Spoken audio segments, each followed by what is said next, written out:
السلام علیکم friends, welcome to my YouTube channel. Friends, حاضر ہوں آج ایک نئی کہانی کے ساتھ۔ کہانی کی طرف آگے بڑھنے سے پہلے آپ لوگوں سے گزارش ہے پلیز میرے چینل کو سبسکرائب کر لیں تاکہ ہر آنے والی نئی کہانی کا نوٹیفیکیشن آپ کو بآسانی ملتا رہے۔ چلیے بڑھتے ہیں آج کی کہانی کی جانب۔ میرا نام سکینہ ہے۔ میرے بھائی کی شادی کو کچھ ہی عرصہ ہوا تھا۔ اس عرصے کے درمیان ہی میری بھابھی کی عادت کچھ عجیب سی نظر آ رہی تھی۔ مجھے آج بھی وہ دن یاد ہے جب ہم نے اپنے بھائی کے لیے بہت ہی خوبصورت دلہن کا انتخاب کیا تھا۔ جیسے ہی ہم لوگ بارات لے کر شادی ہال میں پہنچے، وہاں پر ہمارا استقبال بہت ہی شاندار طریقے سے کیا گیا۔ ہم لوگ اپنی بھابھی کو دیکھنے کے لیے ترس رہے تھے۔ مجھے لگ رہا تھا کہ شاید میری بھابھی برائڈل روم میں بیٹھی ہوگی۔ میں جیسے ہی بھابھی کو دیکھنے کے لیے برائڈل روم کی طرف بڑھی، ابھی میں نے دروازہ کھولنے کے لیے ہاتھ بڑھایا ہی تھا کہ مجھے کسی کے چیخنے کی اندر سے آوازیں آنا شروع ہو گئی۔ پتہ نہیں نہ جانے بھابھی کس کے ساتھ اونچی آواز میں بات کر رہی تھی۔ بھابھی کے اس طرح غصے سے بات کرنے سے واضح طور پر ظاہر ہو رہا تھا کہ وہ شادی سے کسی بھی طور پر راضی نہیں ہیں، لیکن بات سمجھ میں نہیں آ رہی تھی۔ میرے چہرے پر ناگواری کے اثرات واضح طور پر نظر آ رہے تھے، کیونکہ مجھے بھابھی کا اس طرح سے بات کرنا اچھا نہیں لگا تھا۔ جیسے ہی ہم بھابھی کو لے کر گھر آئے، میں نے اپنی امی سے یہ بات شیئر کرنے کی کوشش کی۔ میری بات سنتے ہی میری امی کہنے لگی، تمہاری بھابھی اچھی بھلی خوش لگ رہی ہیں، نہ جانے تمہیں وہم کیوں ہو گیا ہے۔ تھوڑی ہی دیر گزری تھی کہ میں بھابھی کو ان کے کمرے میں چھوڑنے کے لیے چلی گئی، لیکن بھابھی نے تو مجھے اندر آنے کے لیے کہا ہی نہیں تھا اور فوراً ہی دروازہ بند کر لیا۔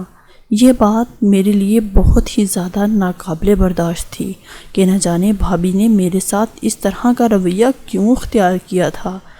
بھابھی کا رویہ میرے ساتھ بہت ہی زیادہ سخت قسم کا تھا۔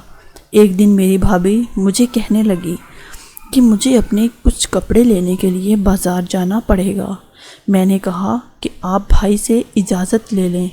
کہنے لگی، تمہارے بھائی نے مجھے اجازت دے دی ہے۔ اگلے ہی دن میں بھابھی کے ساتھ بازار میں کپڑے لینے کے لیے چلی گئی۔ میں نے دیکھا کہ بھابھی کے ہاتھ میں ایک شاپر تھا جس کے اندر شاید بھابھی کا کوئی جوڑا رکھا ہوا تھا، لیکن نہ جانے بھابھی اس شاپر کے اندر وہ جوڑا کیوں لے کر آئی تھی، حالانکہ ہم نے بہت ہی زیادہ خوبصورت کپڑے بھابھی کے لیے بنائے تھے۔ بھابھی نے اس دکاندار سے کہا کہ کیا آپ یہ سوٹ لینا پسند کریں گے؟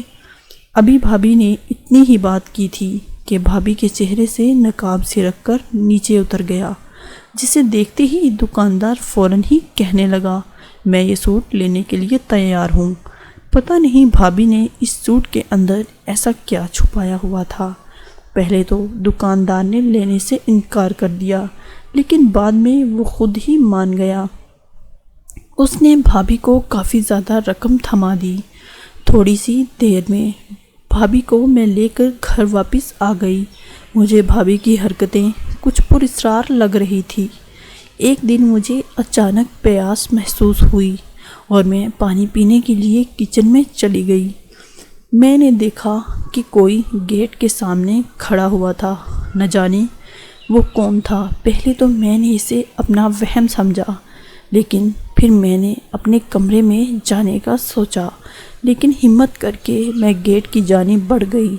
جیسے ہی میں گیٹ کے پاس پہنچی، دیکھا بھابھی گیٹ سے باہر نکلنے کی کوشش کر رہی تھی۔ میں نے بھابھی سے پوچھا، آپ اتنی رات کو کہاں جا رہی ہیں؟ تو کہنے لگی، مجھے تو پتہ ہی نہیں تھا کہ میں گیٹ پر کھڑی ہوں۔ بھابھی کچھ نہ سمجھنے کی مکمل ایکٹنگ کر رہی تھی۔ مجھے سمجھ نہیں آ رہا تھا کہ بھابھی کچھ سمجھنا نہیں چاہتی یا پھر جان بوجھ کر ایسا کر رہی ہیں۔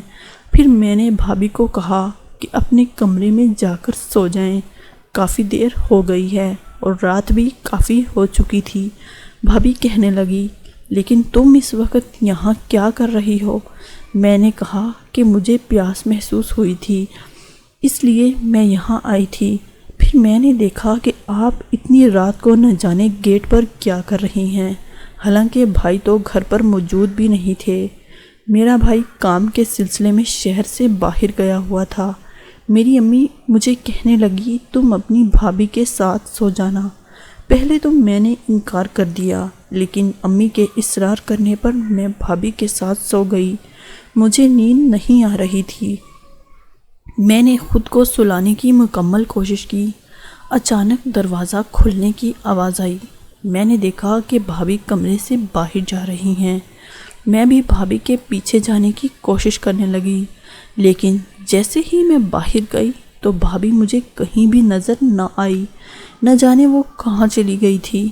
میں تھک ہار کر اپنے کمرے میں واپس آ گئی۔ میں ابھی بیٹھی ہوئی تھی کہ دوبارہ سے مجھے دروازہ کھلنے کی آواز آئی اور بھابھی اچانک سے کمرے میں داخل ہوئی۔ مجھے ایسا لگ رہا تھا کہ جیسے وہ سب گھر والوں سے کچھ چھپا رہی تھی۔ میں نے بھابھی سے پوچھا کہ آپ اس وقت کہاں گئی تھی؟ انہوں نے میری بات کا کوئی جواب نہ دیا۔ میں نے کہا کہ کوئی تو بات ہے جو بھابھی ہم سے چھپا رہی ہیں۔ میں نے بھابھی کو کہا کہ آپ میرے بھائی کو دھوکہ دے رہی ہیں۔ میرا اتنا کہنے کی دیر تھی کہ انہوں نے ایک زوردار تھپڑ میرے منہ پہ دے مارا اور کہا کہ جب تم کو جانتی ہی نہیں ہو تو آئندہ میرے بارے میں اس طرح سے بات کرنے کی ضرورت نہیں۔ میں نے زور سے رونا شروع کر دیا۔ میری آواز سن کر سب گھر والے اکٹھے ہو گئے۔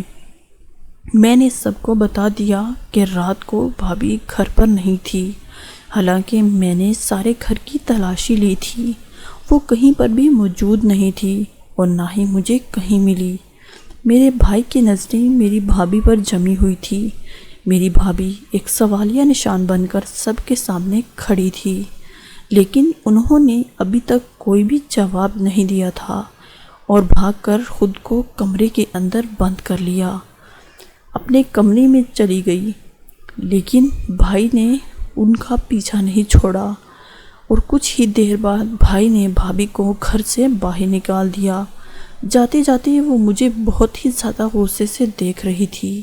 یہ سب اس دن سے شروع ہو رہا تھا جس دن بھابھی اپنے کپڑے اس دکاندار کو بیچ کر آئی تھی۔ میں نے تہیہ کر لیا تھا کہ میں اس دکاندار کے پاس ضرور جاؤں گی اور وہ کپڑے اس سے واپس لے کر آؤں گی۔ جیسے ہی میں نے اس دکاندار سے ان کپڑوں کے بارے میں پوچھا تو وہ دکاندار کہنے لگا، میں وہ کپڑے تمہیں نہیں دوں گا۔ لیکن میں زبردستی ان کپڑوں کو لے کر اپنے گھر آ گئی۔ جیسے ہی میں نے اپنے کمرے میں جا کر اس سوٹ کو دیکھا، وہ سوٹ جگہ جگہ سے کٹا ہوا تھا۔ ایسا لگ رہا تھا کہ جیسے کسی نے بہت ہی عجیب انداز میں اس کو کاٹا ہو۔ میں نے یہ ساری بات اپنے گھر والوں کو بتا دی۔ میرے گھر والوں نے جب دکاندار سے پوچھ گچھ شروع کی تو اس نے کہا کہ وہ عورتوں سے کپڑے لے لیتا ہے اور پھر ان پر جادو کرتا ہے اور اس طرح جادو کے اثر سے عورتوں کو اپنے پاس بلاتا ہے۔ میری بھابھی بھی اس آدمی کے جادو کے اثرات میں تھی۔ مطلب بھابھی کی کوئی بھی غلطی نہیں تھی۔ ہم نے اس دکاندار کے خلاف پولیس میں کمپلین کروائی اور پولیس اس آدمی کو گرفتار کر کے لے گئی۔ میں نے بھابھی سے معافی مانگ لی تھی اور ہم سب جا کر بھابھی کو اپنے گھر واپس لے آئے تھے۔ مزید اچھی سٹوریز کے لیے پلیز میرے چینل کو سبسکرائب کریں تاکہ ہر آنے والی نئی کہانی کا نوٹیفیکیشن آپ کو بآسانی ملتا رہے۔ ملیں گے ایک اور نئی کہانی کے ساتھ، تب تک کے لیے اللہ حافظ۔